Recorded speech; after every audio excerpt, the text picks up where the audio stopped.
Queridos, a paz do Senhor, estamos de volta nesta temporada estudando os profetas menores. E o episódio de hoje trará um estudo sobre o profeta Jonas, uma mensagem de arrependimento e misericórdia. Está no ar o Teologia Viva.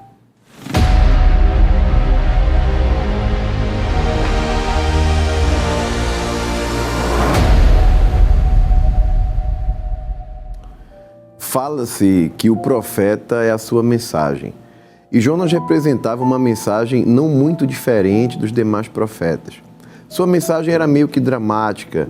E quantas vezes Deus fala muito mais através do drama existencial dos seus servos do que pelas próprias palavras deles? Disto são exemplos Oséias, Jeremias e tantos outros servos do Senhor. Deus ensina não tão somente por instrução verbalmente comunicada, mas também pelos acontecimentos nus e crus vividos no crisol da experiência humana. Todo mundo se lembra bem da experiência de Jonas, mas quantos sabem citar a sua mensagem falada? Não é consenso entre todos, pois uma minoria não considera o livro como verídico, e sim como uma alegoria, ou uma parábola comparável à do filho pródigo.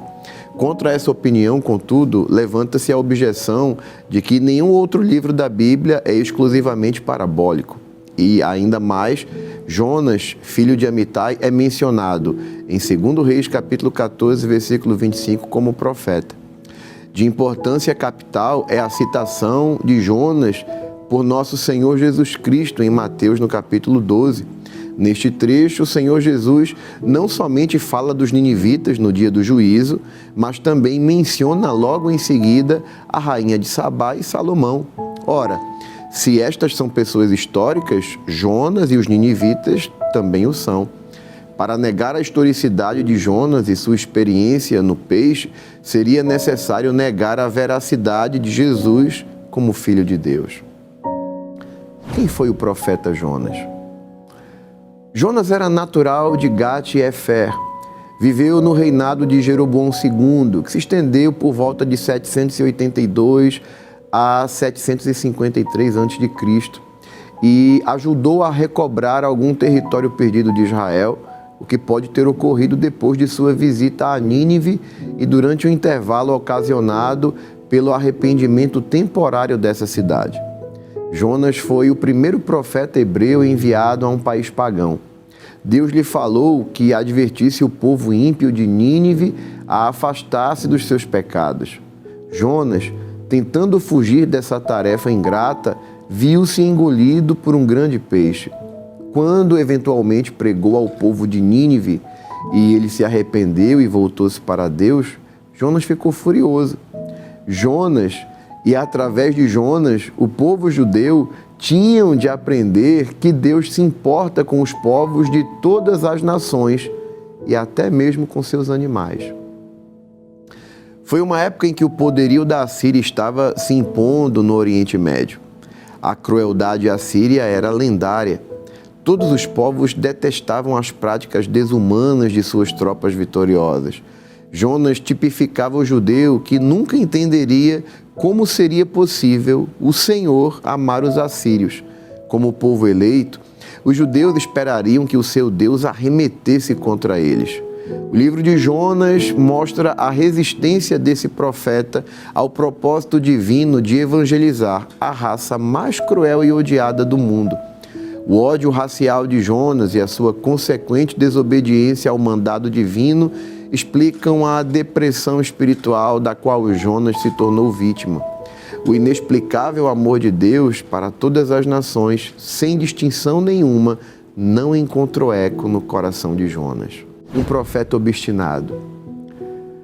A atitude de desobediência de Jonas pode ser observada no capítulo 1, dos versículos 1 ao 3.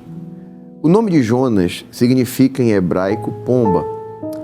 Nínive era a capital da Assíria. Situava-se no rio Tigre, a uma distância de mais de 1.000 quilômetros do Mediterrâneo. Deus mandou o seu servo Jonas como missionário a um povo ímpio e cruel. Como o governador moral do mundo, Deus era conhecedor do mal que fervilhava nas cidades daquela época. Jonas recusou-se a ir pelo ódio que sentia para com os assírios. Esta atitude de rejeição da vontade de Deus explica o desenrolar dramático da história e também a depressão cada vez mais profunda do profeta Jonas. Muitas vezes, uma depressão tem a sua origem na recusa específica da clara vontade de Deus. Entendemos que em muitos casos trata-se de uma doença, mas no caso específico do profeta, ao invés de palmilhar o deserto em missão, o profeta embarcou numa viagem turística nas águas azuis do Mediterrâneo. Ia para Tarsis, a Espanha moderna, talvez, quem sabe, sonhando com as belas praias ibéricas. Jonas fugia da presença do Senhor. E quando o crente rejeita a vontade de Deus, não quer dizer que Deus não esteja mais presente. Davi aprendeu que ninguém escapa da sua presença.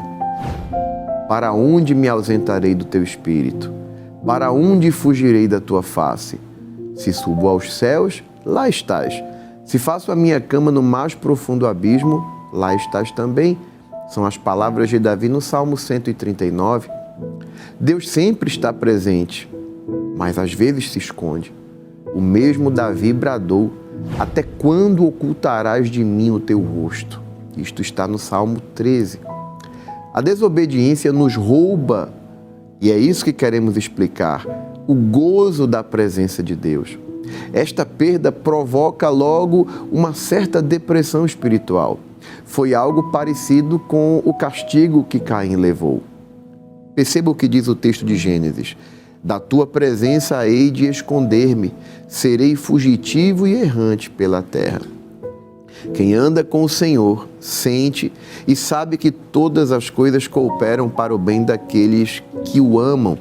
O Senhor controla tudo, inclusive a misteriosa direção da vida. Quando, porém, alguém rejeita o caminho indicado pelo Senhor, torna-se fugitivo e errante a bel prazer, vítima da sua própria vontade. A natureza e os animais contribuem para a realização do propósito de Deus. E isso nós observamos no capítulo 1, dos versículos 4 ao 17. Deus é o Senhor de toda a terra e mar. Por isso, a fuga de Jonas acarretou muito prejuízo, tanto para ele como para outros. Mais ainda, Jonas foi cercado num quadro de circunstâncias contra as quais não pôde lutar. Sem violar o livre-arbítrio de Jonas, Deus moveu o céu e a terra para que a sua vontade prevalecesse, tanto na vida de Jonas, como no seu propósito de evangelizar Nínive. Aprendemos aqui uma lição importante. A evangelização do mundo é efetuada por agentes humanos. E se eles falharem, o plano de Deus vai falhar? Jamais. Deus dispõe de todos os recursos. E se o seu servo humano recusar a chamada divina, Deus se servirá de outro. O único a perder será aquele que desobedecer. O Senhor enviou um forte vento contra a embarcação de Jonas, a ponto de ela se despedaçar. A pessoa que foge do propósito de Deus logo se vê cercado por circunstâncias que parecem ser fatais. A viagem toda azul agora se torna entenebrecida. Quem viaja sem Deus está a caminho de uma grande tempestade.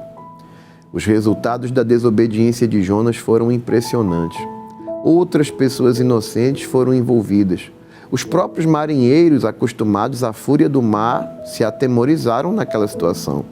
Clamavam, no seu pânico, aos vários deuses falsos em quem acreditavam. E faziam isso por não conhecerem o Deus vivo e verdadeiro.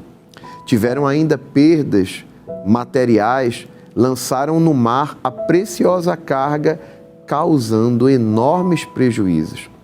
No século XXI, as consequências são parecidas. O cristão verdadeiro, fora da vontade de Deus, espalha por onde quer que ande graves prejuízos para outros.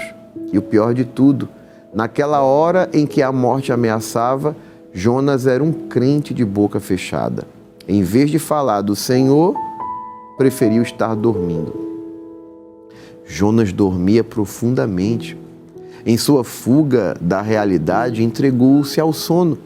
Às vezes, o sono é para o cristão desviado o que o álcool ou a droga são para o mundano, o veículo da evasão. A rejeição da vontade de Deus cria facilmente a tensão nervosa e o cansaço físico. Ao ser despertado repentinamente do seu profundo sono, Jonas foi interrogado pelos marujos à procura do auxílio do desconhecido Deus daquele passageiro. Os adeptos dos falsos deuses estavam rezando com mais zelo que o crente no Deus verdadeiro. Quando lançaram sortes para identificar o objeto da ira dos deuses, a sorte caiu sobre Jonas. A soberania do Senhor controlou o movimento daquele objeto de lançamento de sorte na mão do marujo pagão. A sorte não existe para o servo do Senhor. Os mínimos detalhes da vida obedecem ao plano divino. Nada ocorre por acaso. O profeta revelou qual a sua religião, porém não lhes revelou a sua ocupação de pregador. Pregadores desviados também existem ainda hoje. Ao se sentir perturbado pelas consequências de sua desobediência, contemplou a fuga final do suicídio. Pediu que os marinheiros o lançassem no proceloso mar, talvez como expiação para todo o mal causado.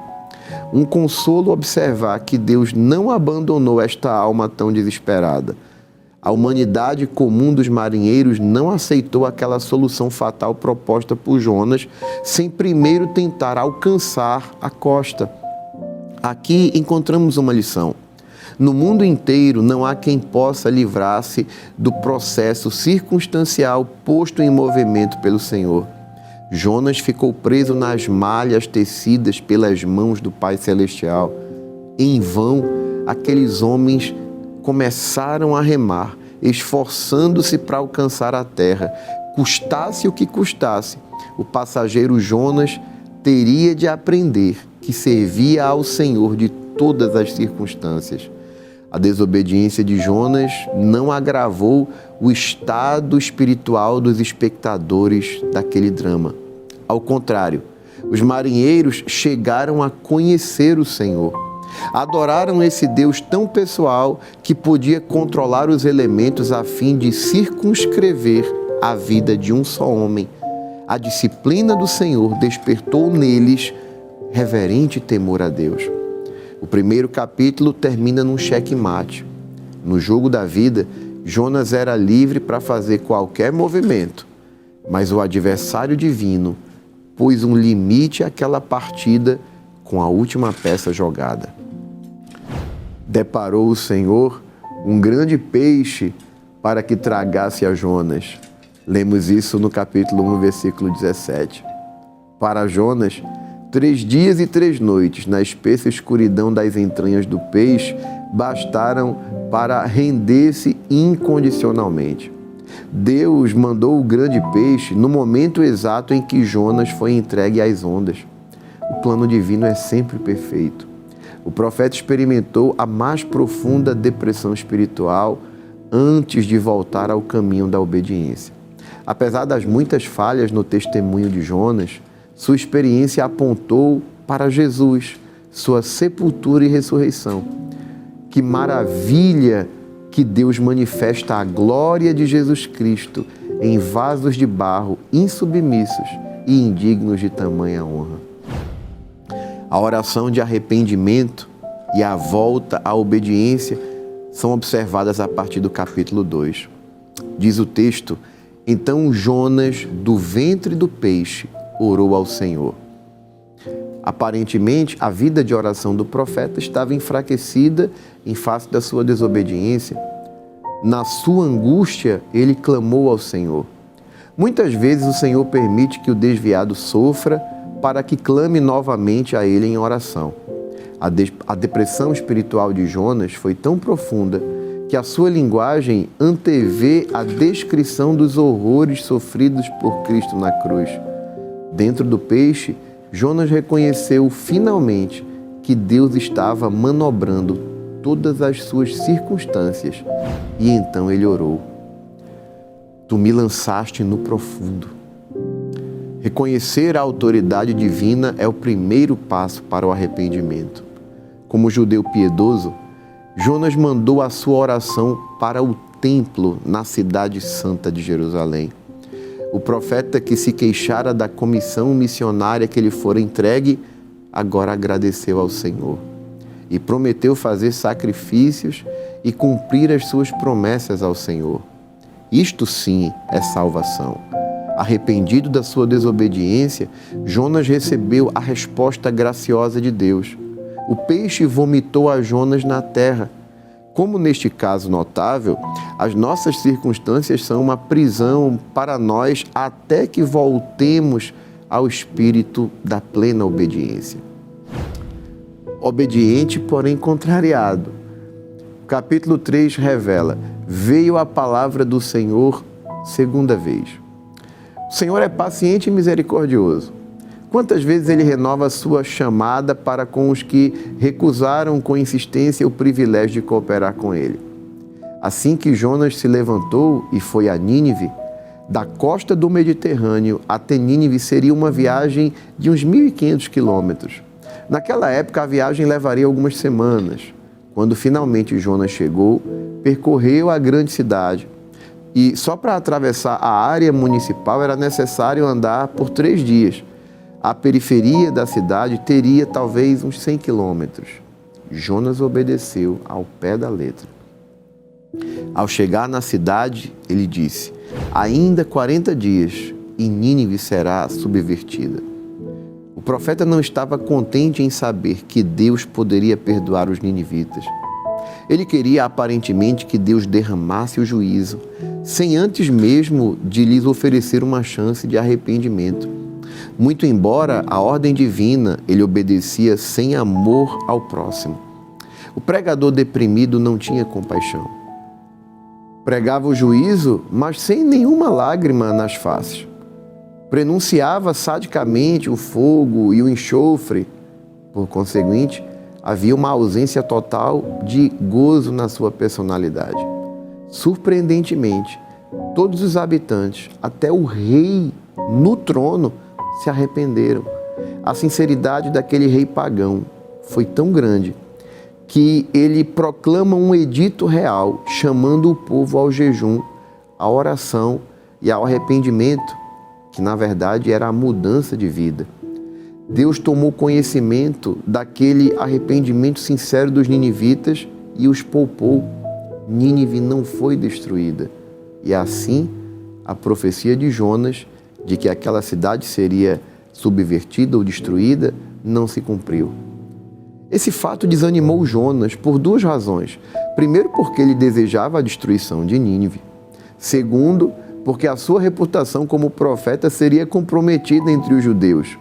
Sobre esse segundo ponto, observemos que a profecia pode ser condicional, dando ao homem a oportunidade ou de aceitar ou de rejeitar o recado divino. A obediência acarreta a bênção e a desobediência a maldição. Este princípio fundamental foi entregue a Israel por Moisés em Deuteronômio capítulo 28. Obediente, porém sem amor, é o que nós vemos no capítulo 4. Jonas ficou triste por ver o povo de Nínive ser perdoado da sentença que havia sido proclamada por ele. Sua depressão espiritual ainda não estava curada. Orou zangado com Deus. Uma explosão de ira não poucas vezes indica uma obediência imperfeita ou uma queixa contra o Senhor. Em sua oração, protestou contra a grande misericórdia divina. Eu sabia que és Deus clemente, ele diz no capítulo 4, versículo 2. Aparentemente, o profeta tinha um conhecimento teórico do amor de Deus. Teologicamente, admitia que Deus é amor.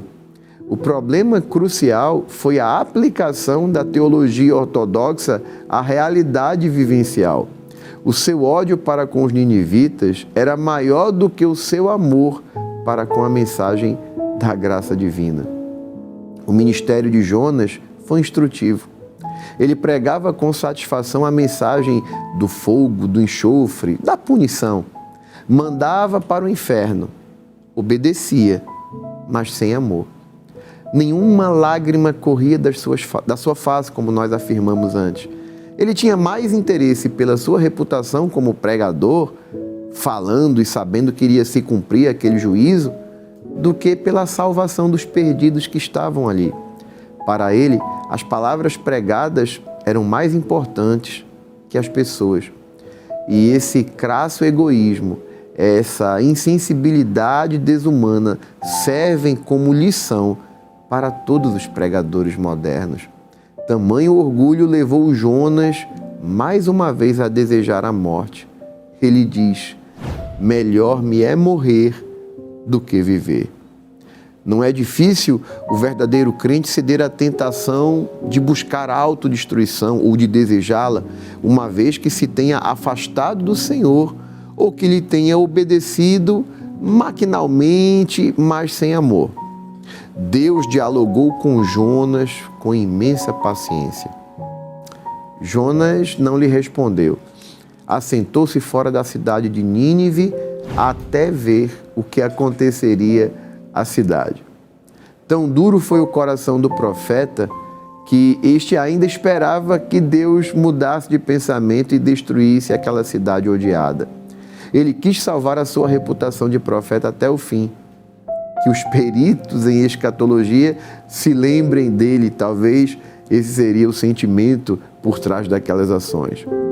A única vez que lemos que Jonas se alegrou foi quando ocorreu o nascimento de uma planta que lhe ofereceu sombra no calor do dia.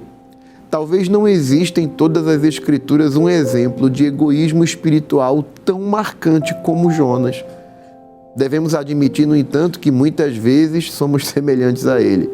Interessamos-nos por alguma coisa passageira, de valor insignificante, mas que nos dá prazer, ao invés da exclusão de todo interesse pelas almas que perecem ao nosso redor.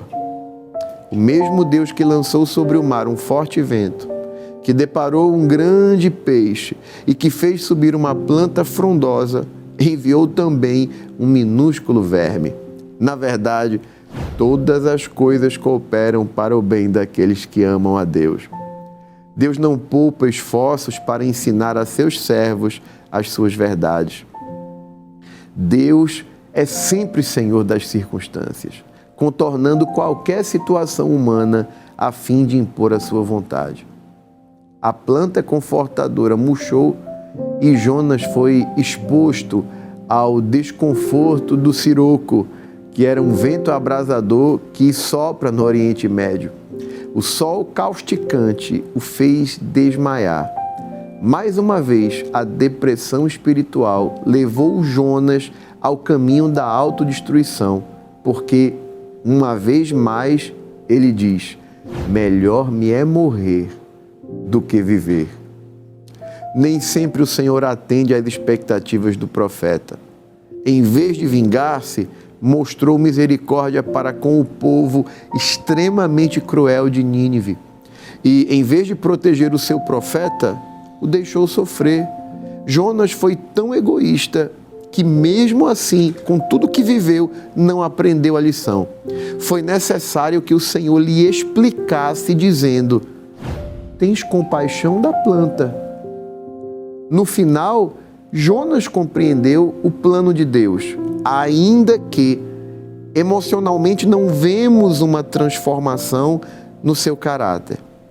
Deus tem compaixão dos pecadores. Por isso foi que mandou Jonas em primeiro lugar para Nínive. É a compaixão, o amor na prática, que é o recado divino. Jonas, então, não sentia esse amor para com os perdidos, especialmente da região estrangeira e mais particularmente da Assíria. Quem prega sem compaixão, sem amor, não articula bem o recado de Deus. O amor de Jonas se limitava a si mesmo. A sua compaixão era egocêntrica. Mesmo assim, como grão de mostarda, aquela compaixão que sentiu para com a planta pôde lhe servir de um pequenino exemplo. Afinal, o Senhor lhe dissera: não hei de eu ter compaixão da grande cidade de Nínive? Deus não ama uma nação mais do que outra. O seu amor é infinito. Ele pode ter propósitos distintos, como acontece com Israel. Mas Deus sabe amar os piores homens com um amor perfeito, ao ponto de dar o seu único filho para salvá-los. Deus não é racista. Com Deus não há distinção de pessoas. Em Nínive viviam 120.000 pessoas que não sabiam discernir entre a mão direita e a mão esquerda, sem deixar de levar em consideração também as crianças que habitavam ali. Deus certamente estava extremamente preocupado com aquela população que, contando-se todos, talvez alcançaria mais de 500 mil de habitantes, todos necessitando de salvação. O Senhor conhece os seus servos. Sem dúvida, Jonas era de uma família de agricultores. Daria valor aos rebanhos de bois e de ovelhas, que era a riqueza principal da época. Mais uma vez o Senhor raciocinou com aquele profeta sem amor. Para que sacrificar animais de tanta utilidade e de tanto valor? Deus tem compaixão até dos animais, como Criador dos mesmos.